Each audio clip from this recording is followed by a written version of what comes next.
Hi students, we are talking about the role of microbes in sewage treatment.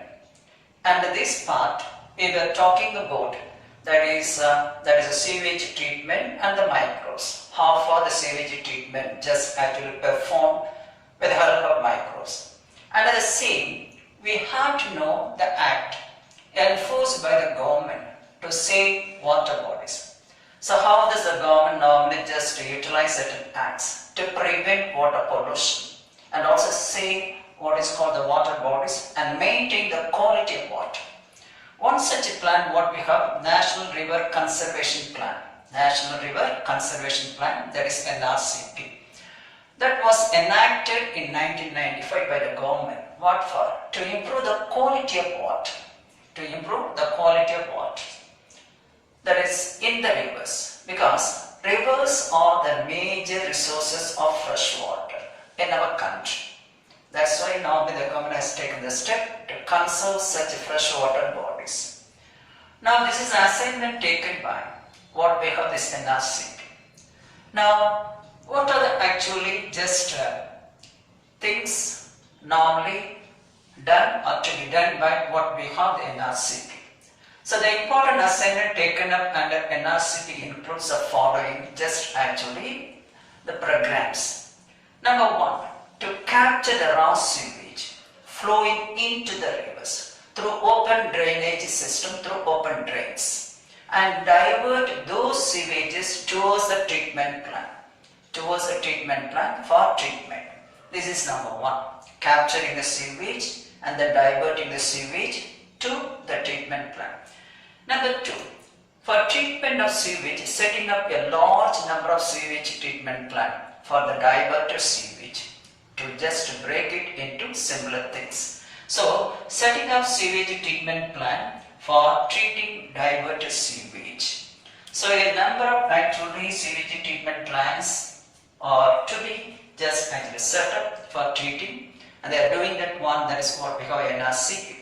The third one, you have often noticed open defecation, open urination. To prevent such open defecation along the rivers, along the banks of the rivers, the government insisted, that is NRCP, to construct low-cost sanitation toilets. Low-cost sanitation toilets. What for? To prevent open defecation. That is elimination of waste on the river banks in order to prevent the pollution of water, to save the quality of water. So these are all the three steps actually taken up by this NRCP to improve the quality of water and prevent water pollution.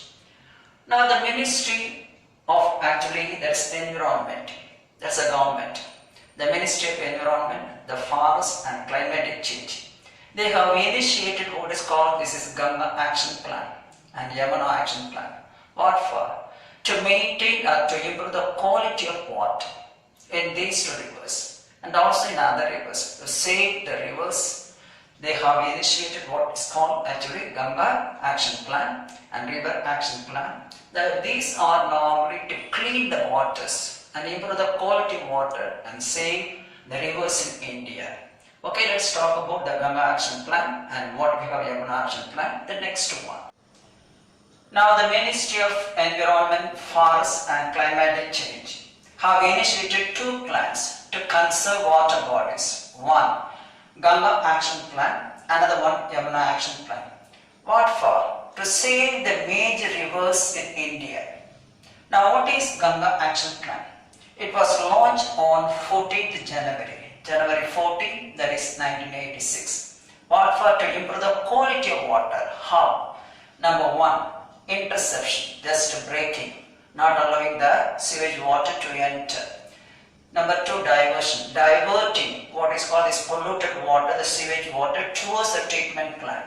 And finally, treatment of sewage. After diverting towards the treatment plant, now the treatment of sewage, converting the sewage into a harmless material, either in the form of what is called pure water and then what is called the organic waste.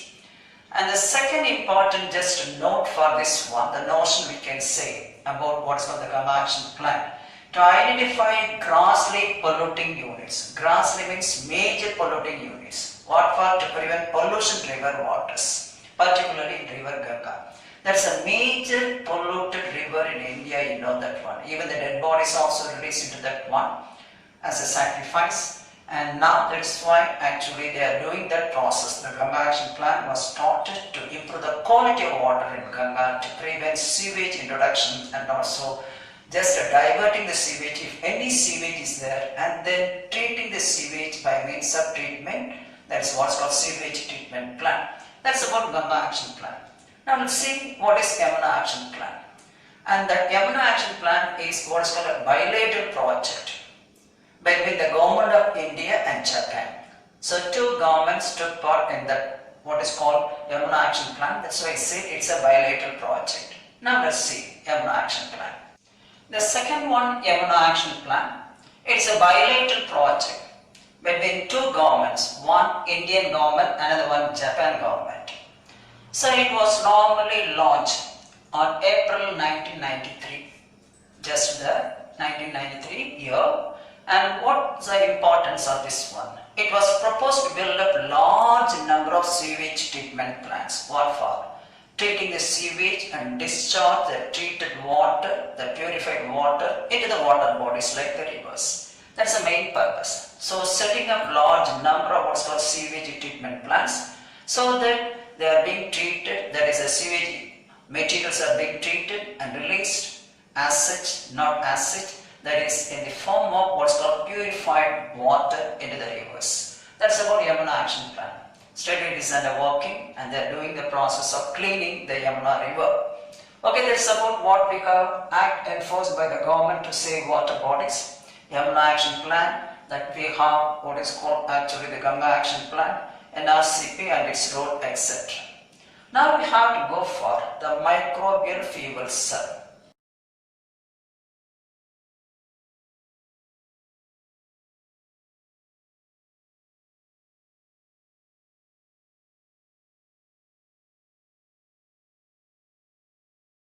Now next one, let's see about the microbial fuel cell or MFC. What is its role? So it is actually it is a bioelectrochemical system concerned with the driving energy with the help of bacteria or mimicking bacterial reaction normally found in nature. So mimicking bacterial interaction, you see that one, in nature we have a chemical reaction or interactions brought about by bacteria. The same one will be just mimicked. Mimic means being done just like that. Mimicking compound, you know that one. Mimicry, you know, that's the meaning. So it is now using mimicking bacterial interaction that normally found in nature. Now you see that one. What is the mechanism that is normally by which the MFC works? The MFC works by allowing the bacteria, normally see that one, to oxidize, that is, or reduce organic molecules. Oxidation reduction, you know that one, the redox reaction is other, is called oxidation reduction. Now we studied in 11th standard the electron transport system where we have oxidation reduction occurs. So removal of electrons or addition of electrons through electron transport system. That's called as oxidation and reduction. Here MFC works normally by allowing bacteria to oxidize or reduce the organic molecules, either by means of what is called the normal respiration or by means of fermentation process. Now we have these microbes are formed associated with what we have the anode. I'll come this back. Okay, so here represented respiration is a normal respiration, the presence of oxygen. The products obtained are carbon dioxide, electrons and protons.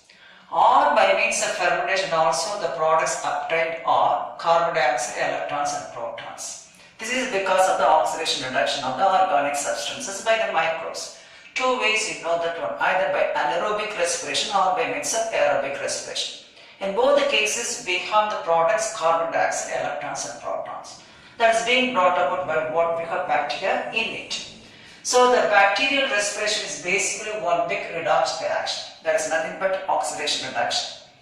That is, electrons are transferred. So oxidation occurs by the removal of electrons. Now the NAD, the respiratory enzyme, the electron carrier, being normally oxidized by the removal of electrons. You are getting what is called NADH+. while losing the electrons. Okay, now this NAD just actually while losing the electrons, normally you see that one, it becomes oxidized. So NAD, electrons are removed from the NAD, then it becomes oxidized, so that we have what's called NADH plus. When the protons are removed from the NADH, once again it becomes reduced.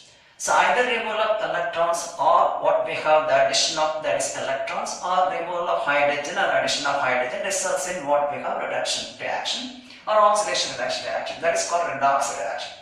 So in bacterial respiration, one big redox reaction, that is oxidation reduction occurs. That is NAD gets converted to NADH because of what is called oxidation, addition of oxygen, and it becomes actually reduced when electrons are added to NAD. So removal of electrons makes what is called just NAD to become oxidized. Once the electrons are added, it becomes NAD. So NADH plus is an oxidized form. NAD is a reduced form. So while fermentation is going on, or respiration is going on, we will receive the products carbon dioxide, then electrons and protons. Now what's happening? So in the case of bacterial respiration, it's basically one big redox reaction. There's both oxidation and reduction occurs, in which electrons are being moved around. Because of the reduction and oxidation reaction, we have the release of electrons and protons. Now the electrons are being moved around. Now what is happening? If you are taking the microbial cell, it's being separated into two chambers. One contains an anode, another one contains a cathode. And these two chambers are separated by a proton exchange membrane, simply called as PEM. Now what is happening? The microbe associated with what we have, microbe or bacteria associated with what's the anode, causes the reduction of organic molecules, leading to the formation of electrons and protons. Electrons and protons are removed. Now the electrons now they pass through the anode to the outer circuit and generates a current. The electrons released here pass through the anode and resulting in the generation of current. At the same time, the protons are passing through what is called the PEM, proton exchange membrane, reaching what is called the cathode, where we have chemical or biological reduction of oxygen occurs. Chemical or biological reduction of oxygen occurs, leading to the formation of water. So here reduction occurs. So because of what we have the addition of just actually protons, then oxygen, so it becomes reduced into water.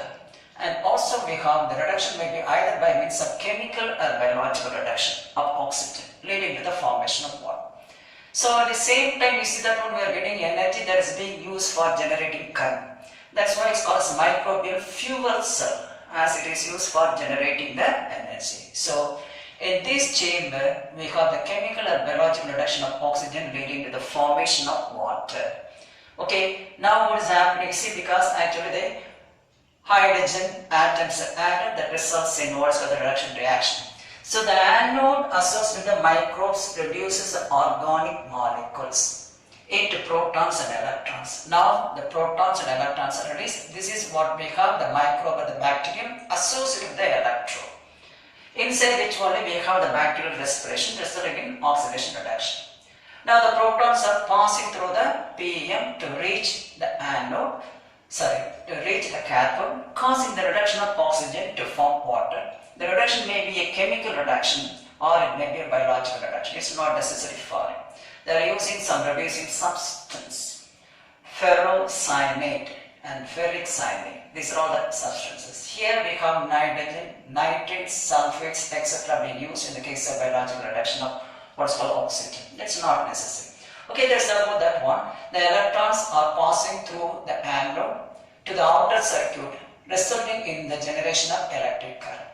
And we have the protons are moving into the cathode chamber, and where we have there is a reduction of oxygen to form water. This is the principle used in the case of microbial fuel cell. So I write down the result in just the remaining part of the microbial cell on the board now.